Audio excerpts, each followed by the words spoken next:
Lepo pozdravljeni, dragi gledalke in spoštovani gledalci, ljubitelice, navijači nogometnega kluba Olimpija Ljubljana. Kot smo obljubili, live stream oziroma live pogovor s trenerjem Olimpije Igorjem Bišćanom. Igor, lepo pozdravljeni, dobrodošli v naši družbi. Preden pridete na vrsto navijači in imeli boste jasno možnost za svoje vprašanja.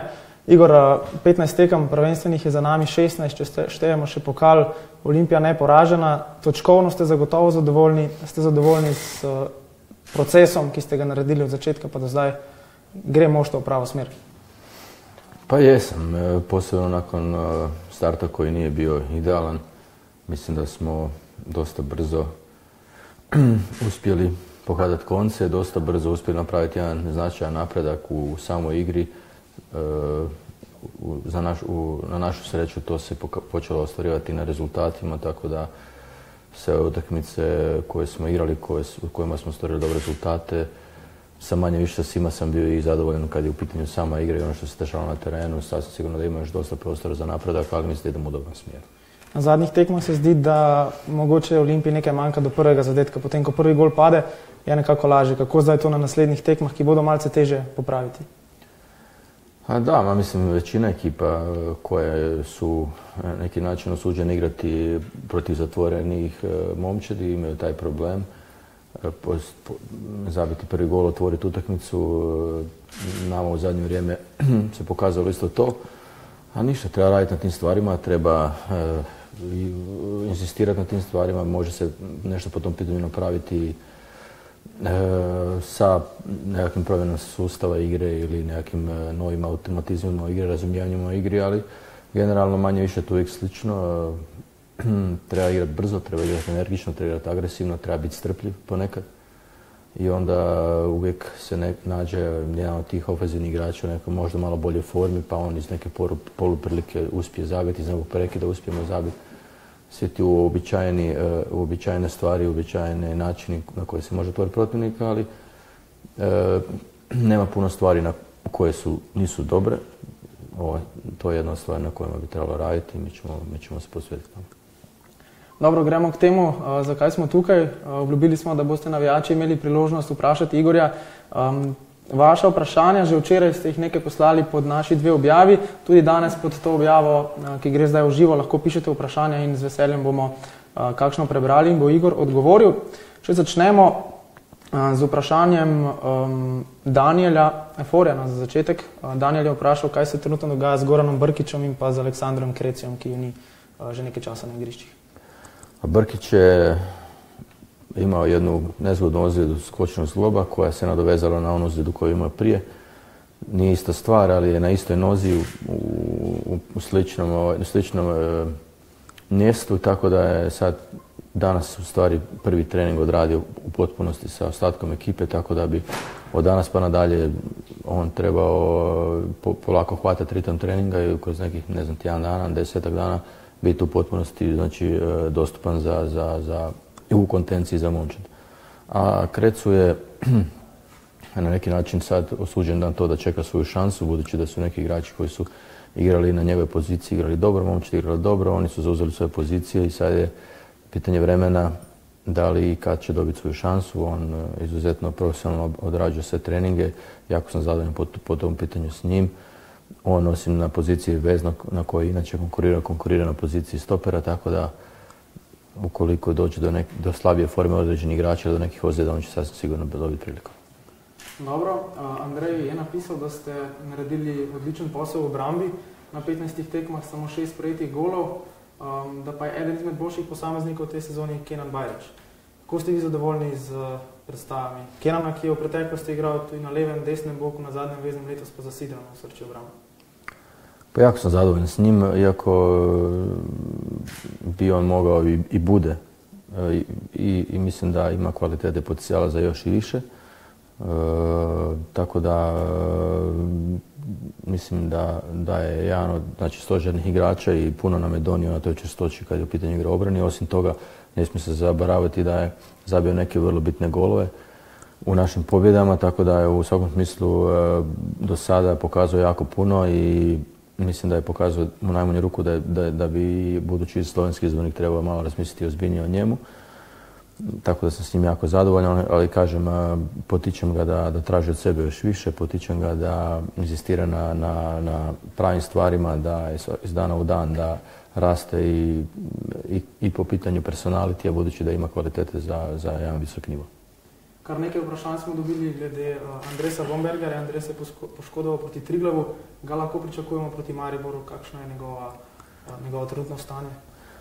Pa on je prošli tjedan se priključio normalnom radu i punom intenzitetu treninga, ali onda se negdje sredinom tjedna opet ili krajem tjedna desila obnova ili lakša obnova stare ozljede, tako da danas je, nakon 2-3 dana terapije, danas je ponovo bio uključen jedan dio treninga, vidjet ćemo kako će se to sve razvijati do subote, tako da u ovom trenutku ne mogu definitivno reći hoće li biti ili ne.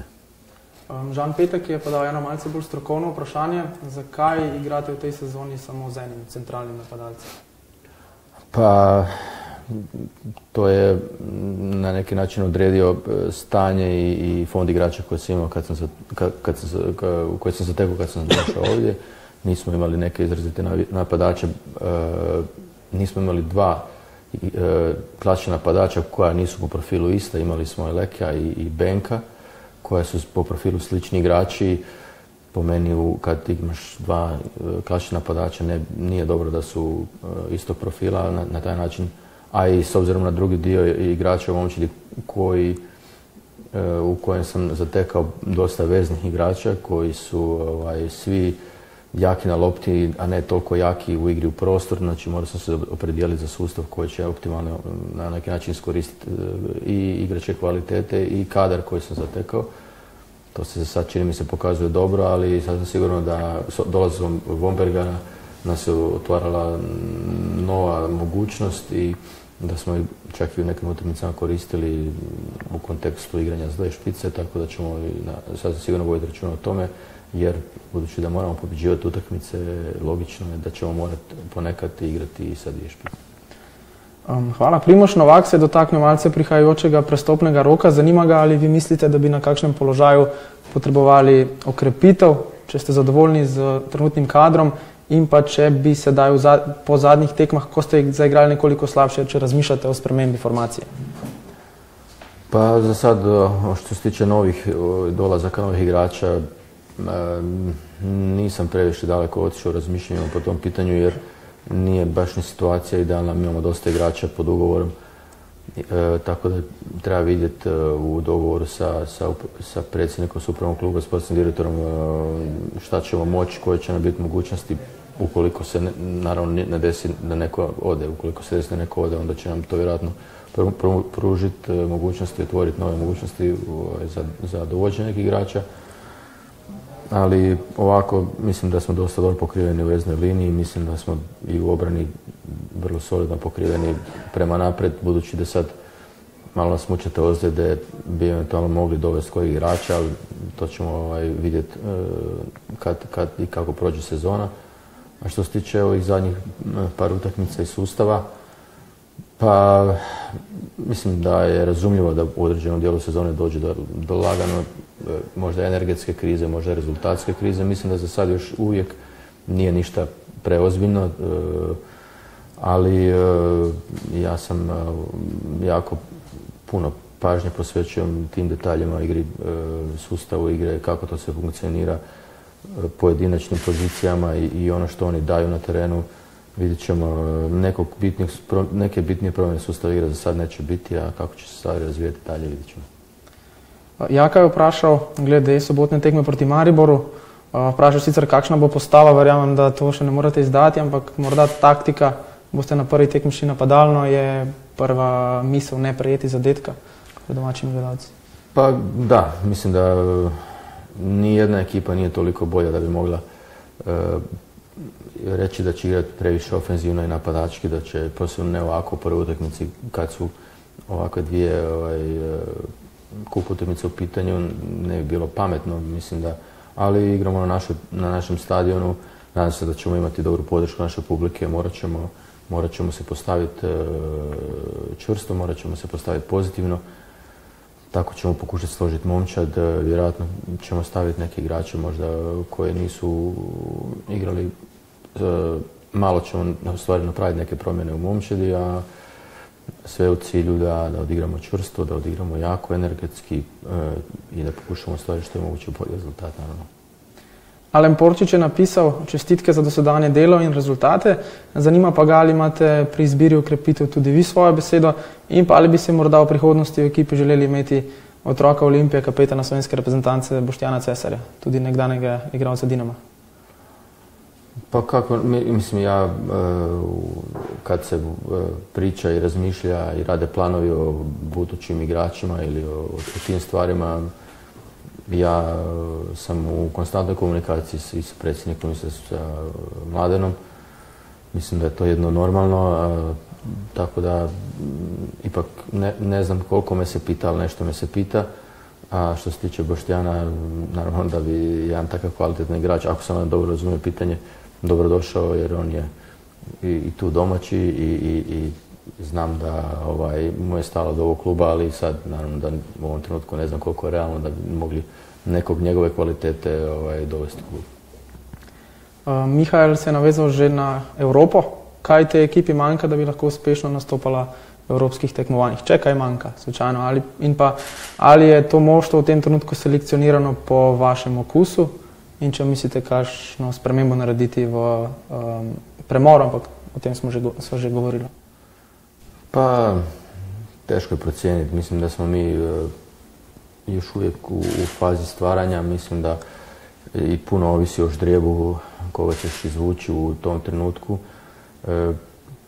Za neki ozbiljni iskorak u Europi sasvim sigurno da bi nam trebalo pa u svim linijama nekakva adekvatna pojačanja, ali mislim da i s ovim kadrom uz možda jednog ili dva dodatna igrača ćemo biti konkurentni trebali biti konkurentni u ovim ranijim fazama natjecanja i onda se pokušati približiti toj play-off rundi i onda uz malo sreće u ždrijebu ko zna što se može desiti.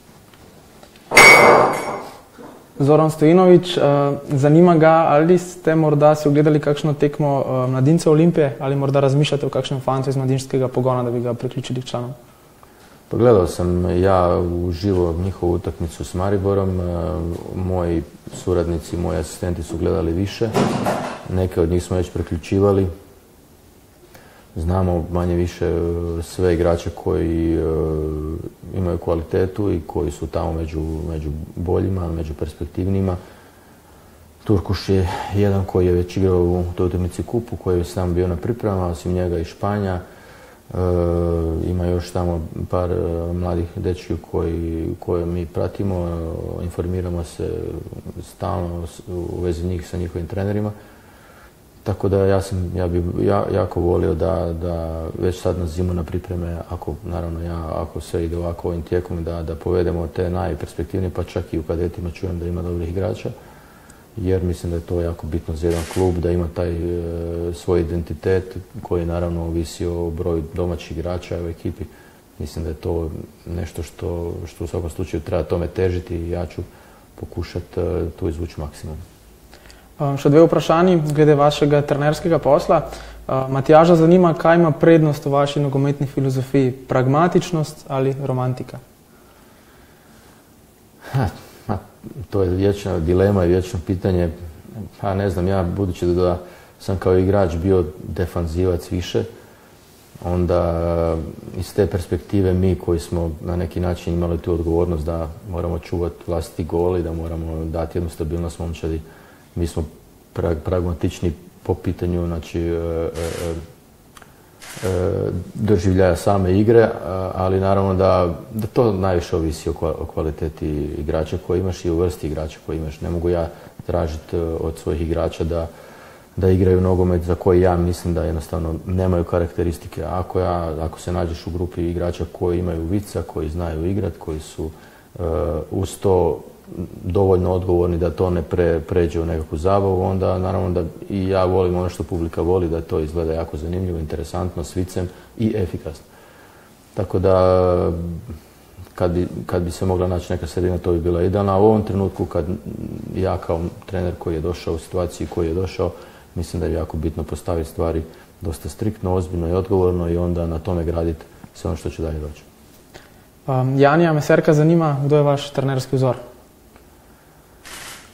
Pa, mislim, nemam uzora kojeg slijedim i doživljavam kao nekog idola, ali jako cijenim neke trenere i pratim ono što rade, pokušavam razumjeti neke stvari koje vidim u nogometu koje igraju njihove ekipe. Jedan od njih je naravno Guardiola, koji je na tom vrhu u grupi tih trenera koji treniraju vrhunske ekipe ipak odskače po načinu razmišljanja, filozofiji koju prenosi na svoje ekipe. Osim njega sviđa mi se i Klopp koji ima neku energiju i čije ekipe igraju taj nekakav nogomet s puno rizika, s puno tempa, dinamike, jako interesantan za gledat. A sad sigurno da su i ovi drugi treneri, možda ne toliko poznati, neki treneri koji već duže vrijeme, Sarri, sad ne znam koliko ljudi su čuli, trener Napolija, Napoli koji igra jedan fascinantno kvalitetan nogomet. Znači, to su ljudi koje ja volim pratiti, gledam i pokušavam nekako naći bitne stvari koje bi mogao iskoristiti onda u svom trenerskom poslu. Zdaj ste že kar nekaj časa v Sloveniji, proti vsem ekipam ste že igrali, proti nekaterim tudi dvakrat. Kako bi ocenili nogomet, ki se tukaj igra? Ste bili presenečeni ali pozitivno ali negativno? Pa, nogomet je dosta ozbiljan, čvrst i discipliniran, odgovoran. Tako da svaka utakmica je ozbiljan test, posebno za ekipu kao što smo mi, jer imamo, ajmo reći, prednost kad je kvaliteta u pitanju, ali to treba sve potkrijepiti karakterom i ozbiljnosti i disciplinom, jer svako malo opuštanje te može dovesti u probleme, jer sve druge ekipe su dosta dobro organizirane i motivirane. Bore se baš onako sportski pošteno, jako i uz suđenje koje je po meni jako kvalitetno i daje šansu svakom. Tako da mislim da je slovenski nogomet dosta ozbiljan i stabilan. Naravno da je kvalitetu određuje i mogućnosti i financije, tako da naravno da tu zemlje poput Slovenije pa i Hrvatske i ove naše zemlje koje nisu toliko financijske moćne, budući da nema tih TV prava, nema sponzora, onda to uvjetuje i naravno kvalitetu i momčadi i ono što je možda još najbitnije to što moraš prodavati bilo kojeg mladog igrača koji ne znači neki potencijal koji bi u budućnosti donio neku ekstra kvalitetu. Znači, klubovi su osuđeni na prodaju i onda na neki način to je jako teško ići i rasti konstantno kad je kvaliteta u pitanju. Dobro, Igor, za sam zaključek, november bo peklenski, 3 derbiji plus tekma proti Krškemu v prvenstvu. Kako pripraviti moštvo na te 4 obračune? Imate dolgo klop, imate veliko kakovostnih igralcev. Da, mislim, pripreme traju od prvog dana, od kad sam ja ovdje došao i to traje, to je kontinuitet. Ne možeš ti raditi loše 2 mjeseca i onda odlučiti da će se spremiti za 4 ili 5 utakmica u nizu. To ne funkcionira na taj način. Tako da jedan kontinuirani rad dovodi do toga da ekipa dođe na jedan nivo fizičke pripreme koje će omogućiti da odradi ove utakmice kako treba. Imamo dovoljno igrača i mislim bit će zanimljivo pratiti to i vidjeti kako ćemo izgurati ovaj mjesec. Bit će napeto, bit će interesantno. Mislim da smo spremni da i u konkurentnoj najmanju ruku i da možemo i dalje gurati ovako pozitivno kad su rezultati pitanje. Igor, hvala še čisto za konec. Zdaj je prišlo vprašanje strani Zorana o situaciji med vratnicama. V tej sezoni so branili 3 vratarji. Kdo je morda v tem trenutku številka 1? Imamo številka 1? Pa u ovom trenutku je Ivačić taj koji je na golu i koji brani dobro i on je na neki način zauzeo poziciju. Vidmar je Nejce imao svoju operaciju i on se sada priključio treninzima. Svi znamo da je to odličan golman. Tu imamo Šeligu koji je sad drugi golman, budući da je Vodišek imao nekih zdravstvenih problema sa ozljedom ramena. Uglavnom imamo 4 podjednako dobra golmana i to su neke stvari koje ja moram odlučiti, vidjeti, procijeniti i neka trenutačna forma odlučuje. Dobro, Igor, najlepša hvala, da ste si vzeli čas. Veliko sreče v nadaljevanju sezone, najprej jasno že v soboto v Stožicah proti Mariboru. Hvala tudi vam za vašo pozornost. Spremljajte NK Olimpija še naprej, tako kot doslej. Hvala za vaše vprašanja. Se slišimo.